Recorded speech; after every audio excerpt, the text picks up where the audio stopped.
IPL 2025-এর নিলামের সর্বোচ্চ দামি খেলোয়াড় নির্বাচিত হলেন ঋষভ প্যান্ট। তাকে 27 কোটি টাকা দিয়ে এবারে ঘরে তুলল লখনৌ সুপার জায়েন্ট। 2025 আইপিএলের সবচেয়ে দামি খেলোয়াড়, একদম সমস্ত আইপিএলের রেকর্ড ভেঙে দিয়ে ঋষভ প্যান্টকে 27 কোটি টাকা দিয়ে ঘরে তুলল লখনৌ সুপার জায়েন্ট। অপরদিকে কলকাতার অধিনায়ক শ্রেয়স আইয়ারকে এবছরের আইপিএল নিলামে কিনে নেয় পাঞ্জাব সুপার কিংস। কলকাতার অধিনায়ক ছিলেন 2024 সালের শ্রেয়স আইয়ার, তাকে এবার কলকাতা ছেড়ে দেয় এবং তাকে দলে নিলেন পাঞ্জাব সুপার কিংস 26.75 কোটি টাকা দিয়ে।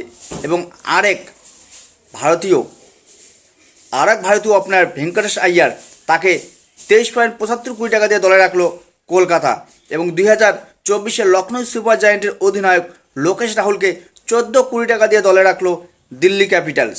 যার ফলে এবারে আইপিএলের রেকর্ড হারে প্লেয়ারদের 2007 থেকে 8 থেকে 2024 পর্যন্ত সমস্ত আইপিএলের রেকর্ড ভেঙে দিয়ে সবচেয়ে দামি খেলোয়াড় নির্বাচিত হলেন ঋষভ প্যান্ট। এবারের মেগা আইপিএল অকশনে সবচেয়ে দামি খেলোয়াড় নির্বাচিত হলেন ঋষভ প্যান্ট। 27 কোটি টাকা দিয়ে তাকে দলে রাখলো লখনৌ সুপার জায়েন্ট।